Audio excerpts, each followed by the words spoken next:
मैं आपको बताना चाह रहा हूं कि हमारी बेटी जिसका नाम हिमांशी है, उसके पति को गोली मारकर 6 दिन के बाद शादी करके गए थे, उसका कत्ल कर दिया गया इन आतंकवादियों ने।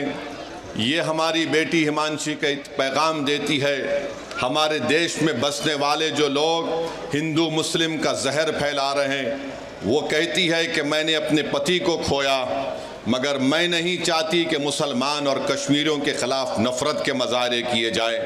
हम उम्मीद करते हैं कि भारत सरकार हमारी इस बेटी जिसने अपने पति को खोया है, उसके इस अल्फाज को याद रखेगी और देश कभी उन लोगों को माफ़ नहीं करेगा जो ऐसे वक्त में बजाय हम मुत्तहिद होकर इन आतंकवादियों से और इन आतंकवाद को प्रमोट करने वाले देश से मुकाबला करें, जो हमारे मुल्क में इसका फ़ायदा उठाकर नफ़रत को फैलाना चाहते हैं। याद रखो, इस वक्त पर हमको नफ़रत नहीं, हमको अमन को और मोहब्बत को पैदा करना है ताकि हम देश को मजबूत रख सकें। और जो लोग नफ़रत और जहर फैला रहे हैं, याद रखो तुम LET और पाकिस्तान के चेहरों पर मुस्कुराहट लेकर आ रहे हो। हम ये चाहते हैं कि इन जालिमों के चेहरों से मुस्कुराहट ख़त्म हो जाए। हम ये चाहते हैं कि जो लोग हमारे पड़ोस मुल्क में बैठकर हमारे बच्चियों को हम बेवा होते देख रहे हैं, हम ये चाहते हैं कि उनकी आंख में आंसू आएँ, वो रोएं, अपनी किस्मत पर रोएं। और आज ये वक्त है कि भारत को एक मुत्तहिदा तौर पर ऐसे लोगों के ख़िलाफ़ पैगाम देना है। हम भारत के प्रधानमंत्री से इस बात का मुतालिबा करते हैं कि जितने 26 लोग वहाँ पर मारे गए, भारत सरकार उनको शहीद का रुतबा दे ताकि लोग हमेशा के लिए उनको याद रख सकें। ये मैं ही नहीं कह रहा हूँ, बल्कि उन परिवार के लोग इस बात का मुतालिबा कर रहे हैं कि जो लोग मारे गए उनको शहीद का रुतबा दिया जाए। जो मारे गए उनके परिवार के लोग कह रहे हैं कि हम इंतज़ार कर रहे हैं कि कब हमारे मरने वालों से इंसाफ होगा। हम उम्मीद करते हैं कि भारत सरकार एक ठोस और मजबूत इक़दाम करेगी ताकि आतंकवाद का खात्मा हो सके।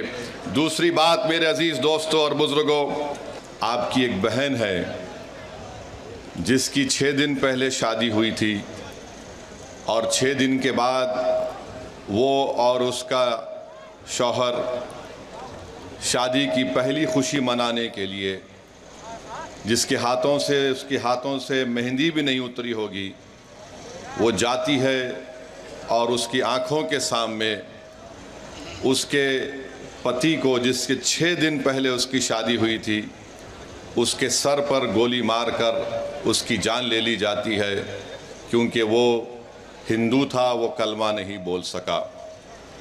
आप अपने दिलो दिमाग पर ज़ोर डालकर सोचिए कि हमारी एक बेटी है जिसकी 2 महीने पहले शादी हुई और वो 2 महीने की शादी के बाद जब पहलगाम में बेसरन मीडोस को जाती है तो वहाँ पर भी उसके आँखों के सामने उसकी पति को उसके सर पर गोली मार दी जाती है। और वो बेवा हमारी बेटी ये कहती है कि जब मेरे पति को गोली मारी गई तो मैं उसके चेहरे को भी नहीं देख सकी बराबर। तो मेरे अज़ीज़ दोस्तों और बुज़ुर्गों, हम तमाम को इस दहशतगर्दी आतंकवादी की मज़म्मत करना है और याद रखिए कि 19वीं सदी के आगाज़ पर 2 मुल्क मज़हब के नाम पर बनाए गए थे और आज मैं ज़िम्मेदारी के साथ कह रहा हूँ कि 75-80 साल के बाद ये दोनों मुल्क नाकाम स्टेट हैं, फेल्ड स्टेट हैं। एक का नाम पाकिस्तान है, दूसरे का नाम इज़राइल है। ये दोनों भी मज़हब की बुनियाद पर बनाए गए थे। एक ये कहकर भारत को तोड़ा गया कि मुसलमानों का अलग मुल्क होगा और एक मुल्क को ये कहकर अरबों की ज़मीन छीनी गई कि यहाँ पर हम यहूदियों का मुल्क बनाएंगे।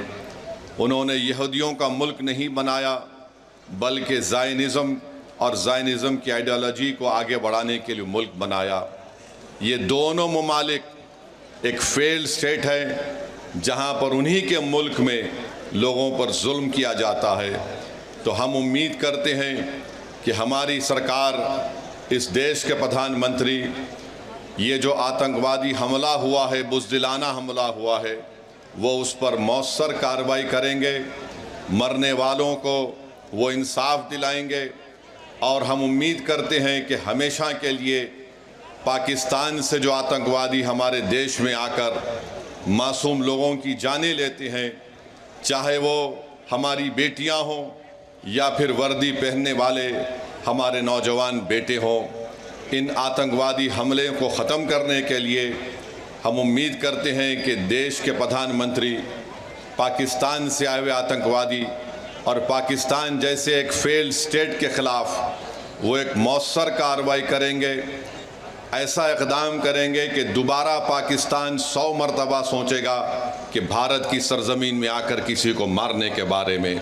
मेरे अज़ीज़ दोस्तों और बुज़ुर्गों, मैं आपको ये बताना चाहता हूँ कि पाकिस्तान ये पूछ रहा है कि भारत के पास अगर कोई प्रूफ है तो दो। अरे बेशर्मो, क्या हमने तुमको पठानकोट में बुलाकर नहीं दिखाया था कि पठानकोट हमारा एयरफोर्स का बेस में तुम्हारे आतंकवादी आकर वहाँ पर कोहराम मचा कर गए? तुम्हारी लोग पाकिस्तान से आकर देखे, उसके बावजूद भी तुमने उन आतंकवादियों के ख़िलाफ़ कोई एक्शन नहीं लिया। 26/11 का वाक़या हुआ, मैं जानता हूँ, आंध्र तेलंगाना में निज़ामाबाद एक इलाक़ा है, वहाँ की हमारी एक बेटी जिसकी शादी हो के चंद दिन हुए थे, उसने अपने ख़ानदान वालों के साथ वीटी स्टेशन पर थी। पाकिस्तान से आए हुए आतंकवादियों ने वीटी स्टेशन पर गोलियां मारकर लोगों की हत्या की, तो उसमें निज़ामाबाद की एक नई दुल्हन भी मारी गई थी। पाकिस्तान कभी भी इकरार नहीं करेगा कि उनके मुल्क से आतंकवादी आकर भारत में लोगों का कत्ल कर रहे हैं। पाकिस्तान को अब समझाने का वक्त ख़त्म हो चुका है। मैं बड़ी ज़िम्मेदारी के साथ जज्बात में लाए बगैर कह रहा हूँ कि ये वक्त जवाब देने का है, ये वक्त सोचने का नहीं है। वरना याद रखिए, हर 6 महीने, हर 2 महीने के बाद ये आती हैं, या तो हमारी फ़ौज या हमारी सीआरपीएफ के जवानों को या फिर मासूम कश्मीरियों को निशाना बनाते हैं। तो हम उम्मीद करते हैं कि हमारी हुकूमत इनके ख़िलाफ़ एक मौसर इक़दाम करेगी। जितने भी इक़दामात, जितने फ़ैसले भारत सरकार ने लिए हैं, MIM पार्टी उसकी तायीद करती है। जैसे भी हो, पाकिस्तान को अगर कमज़ोर करने के लिए उनकी मईशत को, उनके इकानमी को कमज़ोर किया जा सकता है तो बराबर किया जाना चाहिए। और जो भी तरीक़ेकार हुकूमत इस्तेमाल करेगी, हम उम्मीद करते हैं कि आतंकवाद ख़त्म होगा। ये देश का मसला है, ये कोई सियासी मसला नहीं है, और लोगों को भी इस पर राजनीति करने की कोई ज़रूरत नहीं है।